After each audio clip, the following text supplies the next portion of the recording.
Hey folks, welcome back to Markelly Farm. We're doing some more freeze drying today. We're going to do some potatoes. We're going to show you how we do them, so stick around.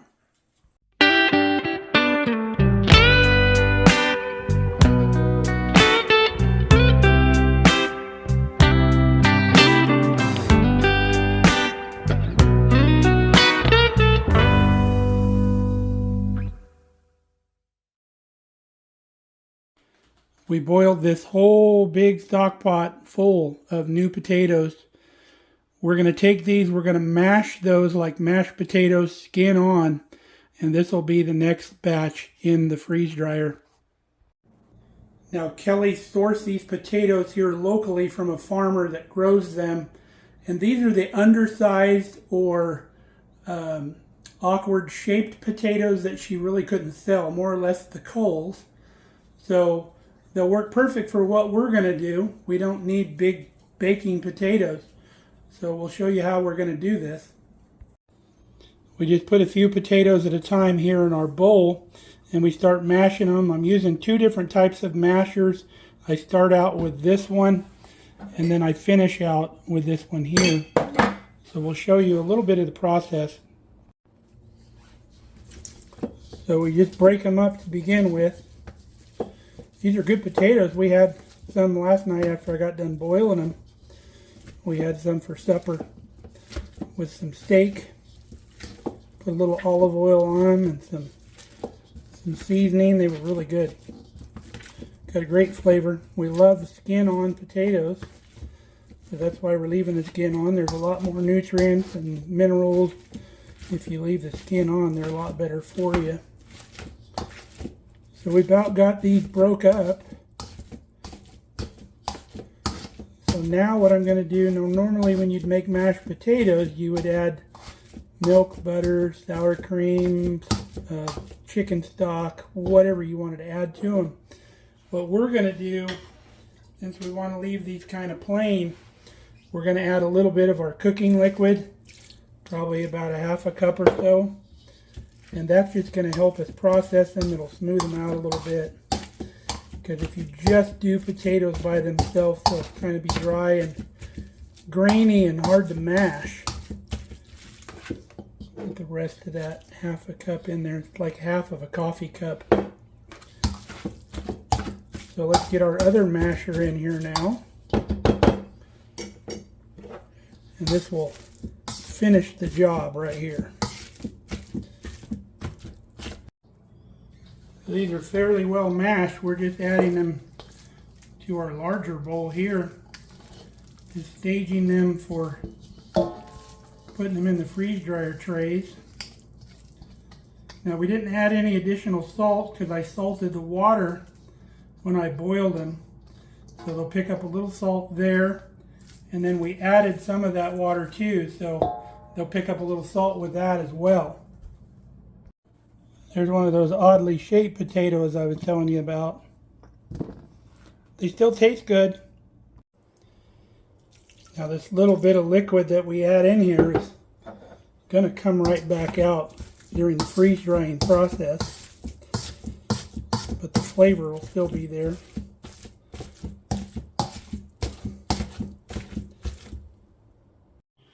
Well, we got all of our potatoes mashed. This is a giant bowl right here. So we're going to start loading our trays. I've got the freeze dryer defrosted, all wiped out, so we can get this going. All right, we are going to start loading potatoes.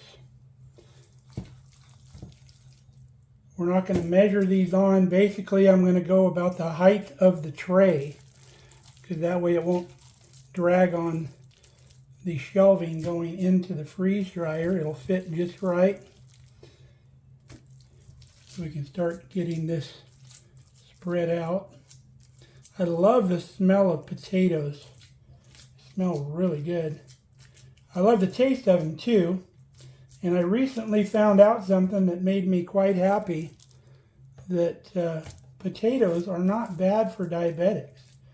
I had always heard that you got to stay away from starches because starch turns into sugar and you shouldn't eat any starches if you're diabetic. Well, I started off that way with my diet. I stopped eating potatoes and most types of bread. I've just recently added some bread back into my diet. But I looked up potatoes, and apparently they're not bad for diabetics. They actually got a lot of good nutrients, and they don't spike your blood sugar. So we had these cooked last night, and I had some steak that I had cooked. So I had steak and potatoes last night. What man doesn't like that? And I'm wearing this continuous glucose monitor now, so I know exactly what food does to me.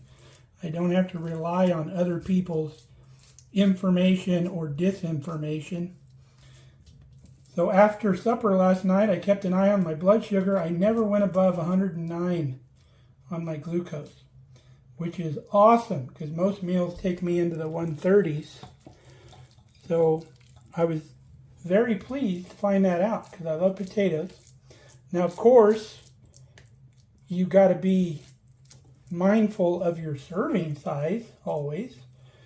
You don't want to go crazy on the calorie count just because you can eat them. So I figured out that one potato is a little over 100 calories. Now I was perplexed to figure out that skin-on potatoes have less calories than skin-off potatoes. So if somebody can tell me why that is, you wouldn't think it would change. Maybe it has to do with the fiber, because I know the more fiber something's got, it lowers the calories on things because of the dietary fiber in whatever you're eating. So if you can find things high in dietary fiber, even though they're high in carbs, the dietary fiber balances out the carbs. So say something has 12 grams of carbs and also 12 grams of dietary fiber, it turns out that it comes out to be pretty much 0 grams of carbs. It's like balances the carbs out. So this tray is full. We're going to get another one and keep this process going.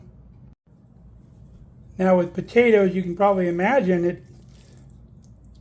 The more stuff you put on your potato, the higher your calories get. Of course, if you load it up with butter and sour cream and go crazy with the other fats, I have found that I just replace the fats that aren't so good for you with fats that are good for you, and I don't see a lot of change in the flavor.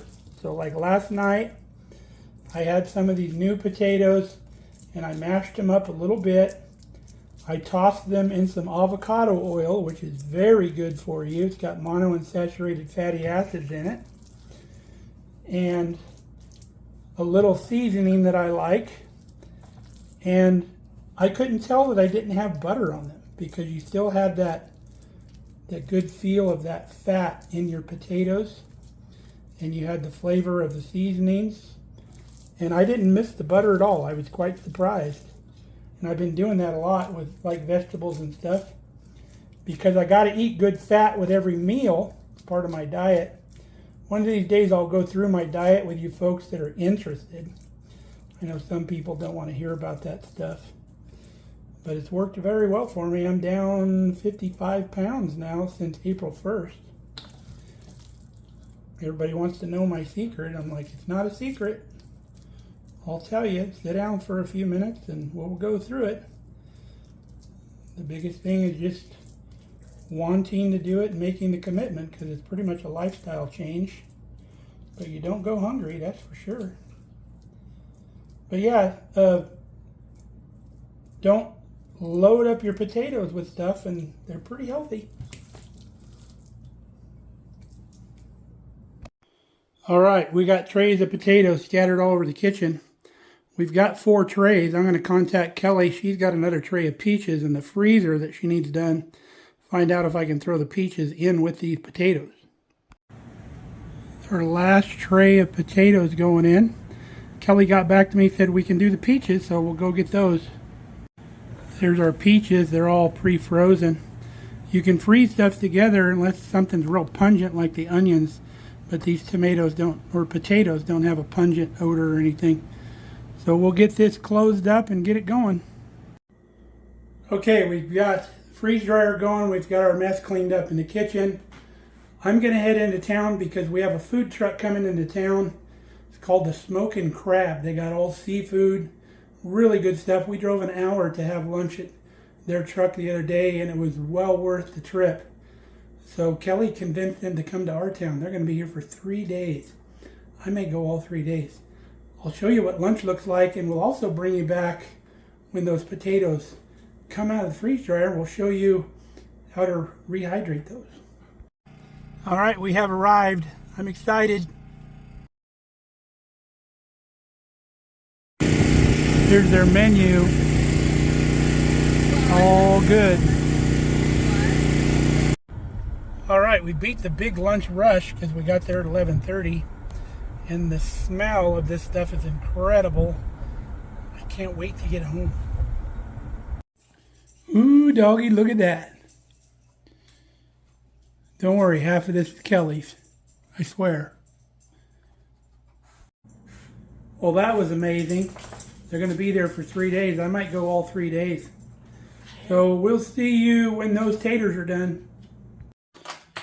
Potatoes and peaches are done. Kelly's taking care of the peaches, putting them in a jar here that we can use. And then we'll start work on the potatoes. Here's what our potatoes look like right out of the freeze dryer. Kelly's already checked them. They're completely dry. So she's going to take these and put them in a Ziploc bag. And then we'll show you what she does with them next. Potatoes come off in large pieces like that. So they're easy to pick up off the tray.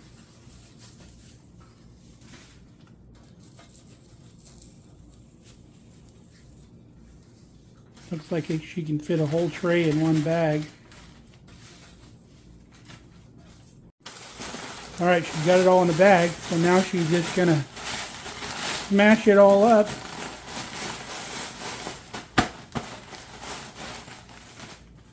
That way it goes in the jars a little better.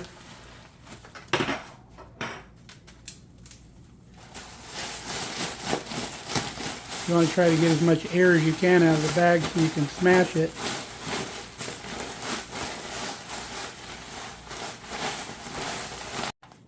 Now she's got one of our big half-gallon jars. She put an oxygen absorber packet in it. Now she's just going to dump the bag into the jar, and then we can measure out of the jar as needed when we want to make some potatoes.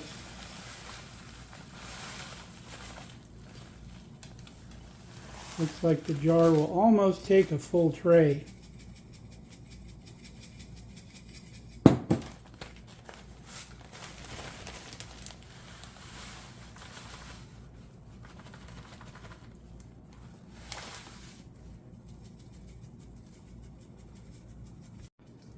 Puts another packet on top because that's a good sized jar, little insurance. So now she's going to get her sealer machine for the wide mouth. Place a lid on top. We've already wiped the top of the jar off. She's going to do it again.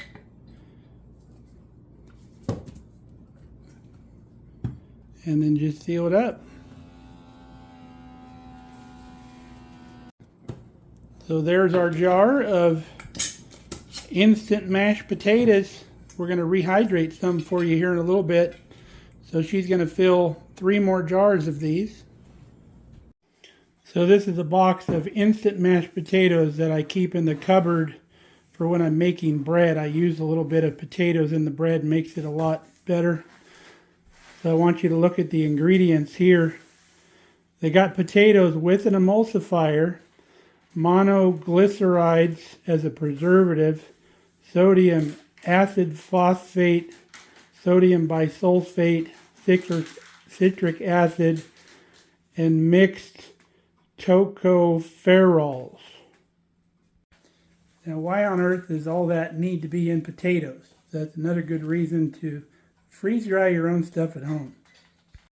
So we mixed some in a little bit of jar. I did 50-50. I did a quarter cup of our potatoes, quarter cup of our really hot tap water, and then just a little bit of salt, a little bit of pepper, and you can put butter or whatever you want. I use just a little bit of avocado oil just to give it a good mouthfeel like you would normally with mashed potatoes, because this has nothing in it before we freeze dried it. What do you think? Tastes really good. Tastes like a potato. Tastes like mashed potatoes, skin on red potatoes. I've already tasted it. Fresh. Tastes amazing. Tastes like fresh potatoes. It's unreal. So we have our 4 half-gallon jars. Each one of these jars was 1 sheet in the freeze dryer. Kelly had bought 20 pounds of potatoes. So each jar of this represents 5 pounds of potatoes. And they taste amazing. These are going to be fantastic for quick suppers and long-term storage. These will last a very long time. We vacuumed all of the air out of the bottles. So super cool. So glad we did this. They taste just like fresh potatoes. It's crazy unreal how good these things taste. Kelly's making labels for the jars, so we're going to let you go here. Hope you enjoyed our freeze-dried potato video. It was fun making them. So until next time, stay safe, stay healthy. We love you guys. Come back and see us here on the farm. Thanks for watching.